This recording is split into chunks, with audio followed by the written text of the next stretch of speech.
나는 둘째 며느리다.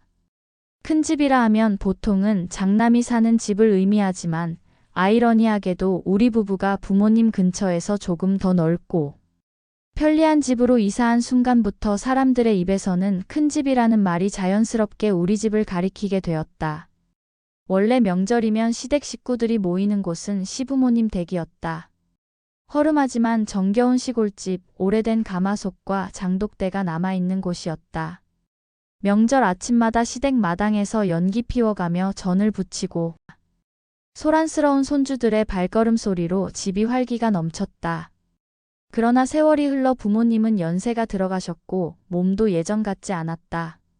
그러던 중 우리 부부가 회사와 아이 학교 때문에 도시에 있는 넓은 아파트로 이사를 했다. 큰 집이라고 불릴 만큼 거실도 널찍하고 주차도 편하고 무엇보다 시댁에서 20분 거리였다. 이사한 날 시부모님은 환하게 웃으시며 말했다. 야, 여기는 식구들 다 모여도 좁지 않겠구나. 그때는 대수롭지 않게 들렸지만 그 말이 앞으로의 운명을 암시했던 셈이었다. 첫 해 추석 시어머니가 갑자기 말씀하셨다. 올해는 둘째네 집에서 하면 어떠니? 내가 이제는 전 부치기도 힘들고 거기 거실도 넓던데. 순간 당황스러웠다. 장남집도 아닌데 우리 집에서 명절을 한다니. 남편은 머뭇거리다 그래. 엄마 힘드시면 우리가 준비하지 뭐. 하고 덤덤히 받아들였다. 나만이 속으로 복잡한 감정을 삼켰다. 그해 추석 우리는 새벽부터 분주히 움직였다. 시장에서 사온 나물과 고기를 정리하고 시어머니께 전화를 걸어 레시피를 다시 확인했다. 전 부치느라 기름 냄새가 집안에 가득했고 손님 맞이 준비를 하며 종일 땀을 흘렸다. 결국 친척들이 모였을 때 역시 큰 집 같네. 라는 말이 터져나왔다. 나는 웃으며 대답했지만 마음 한구석이 묘하게 무거웠다. 그 후로는 자연스럽게 우리 집이 명절 집합소가 되었다. 설, 추석뿐만 아니라 제사나 돌잔치 같은 큰 행사가 있으면 둘째네 집에서 하지 뭐. 하는 말이 당연시되었다. 문제는 그 무게였다. 명절이 다가오면 마트 장바구니는 가득 찼고 냉장고는 숨 쉴 틈이 없었다. 전날부터 청소를 하고 음식 재료를 손질하고 전을 부치고 탕을 끓이고 손님들이 와서 먹고 즐기고 떠난 뒤에는 설거지와 쓰레기만 산더미처럼 남았다. 남편은 수고 많다. 며 고생했다고 말하지만 실제 노동의 대부분은 내 몫이었다. 또 한 가지 어려움은 친척들의 눈치였다. 아니, 둘째가 이렇게 큰 집처럼 하네. 큰아들은 편하겠다. 명절만 되면 그냥 와서 밥만 먹으니. 처음엔 웃으며 넘겼지만 시간이 지날수록 그 말들이 내 마음에 박혔다. 큰며느리의 몫을 내가 대신하고 있다는 자부심과 동시에 왜 내가 하는 억울함이 교차했다. 큰형님, 즉 큰며느리는 조용했다. 처음 몇 번은 부엌일을 도우러 오기도 했지만 점점 참여가 줄어들었다. 내 집에서 하는데 네가 알아서 하는 거지. 이런 뉘앙스를 풍기는 말들을 무심히 던졌다. 나는 속으로 화가 났다. 명절의 무게를 나 혼자 감당하는 것 같았다. 하지만 시어머니 앞에서 대놓고 불만을 말할 수도 없었다. 시어머니는 오히려 나를 칭찬하셨다. 둘째 며느리가 손이 야무져서 내가 한시름 나. 고맙다. 칭찬이 감사하면서도 그만큼 부담으로 다가왔다. 시간이 지나 아이들이 자라면서 그들에게 명절은 곧 우리 집에 친척들이 오는 날로 굳어졌다. 엄마, 이번 설에도 다 우리 집에 와. 아이들에게는 명절의 즐거운 기억이 될지 모르지만 내겐 끝없는 준비와 정리의 연속이었다. 그래도 아이들이 사촌들과 웃으며 뛰어노는 모습을 보면 잠시나마 마음이 풀리기도 했다.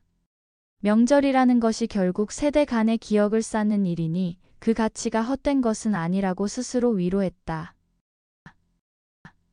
몇 해 전 나는 결국 남편에게 터뜨렸다. 왜 우리 집이 큰 집이야? 당신 형님 집이 있는데 왜 우리가 다 떠맡아야 해? 남편은 한참 침묵하다 말했다. 당신 말이 맞아.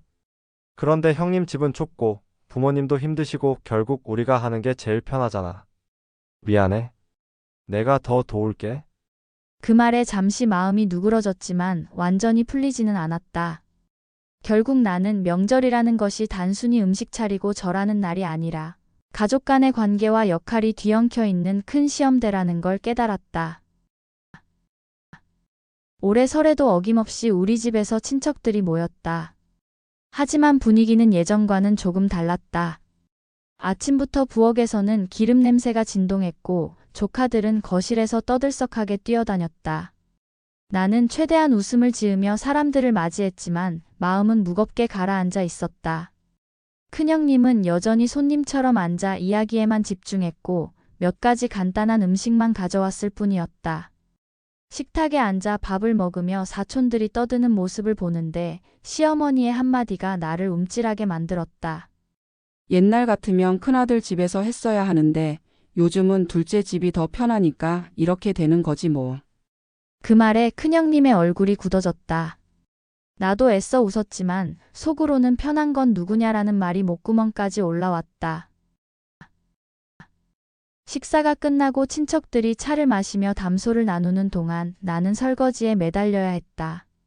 남편이 옆에서 도우려 했지만 친척들의 시선이 부담스러웠는지 금세 자리를 비켜버렸다. 결국 나 혼자 싱크대 앞에 서서 쌓여가는 그릇들을 처리했다. 뒤에서 들려오는 웃음소리와 대화 속에서 내 이름은 한 번도 불리지 않았다. 그 순간 나는 명절이라는 것이 함께 모여 즐겁게 보내는 시간이라기보다는 누군가의 희생 위에 세워진 의례라는 생각이 들었다. 더구나 아이들이 내게 다가와 엄마, 왜 맨날 엄마만 이래? 라고 묻는 순간 가슴이 철렁 내려앉았다. 이대로라면 아이들에게 명절은 즐거움이 아닌 엄마의 고단한 얼굴로 기억되지 않을까 두려웠다. 명절이 끝나갈 무렵 큰형님과 나 사이에는 묘한 긴장감이 감돌았다. 큰형님은 나를 향해 짧게 말했다. 고생 많네. 근데 동선의 집에서 하니까 다들 편하긴 하다. 말은 칭찬 같았지만 그 속에는 내가 알아서 해라라는 무심함이 섞여 있었다.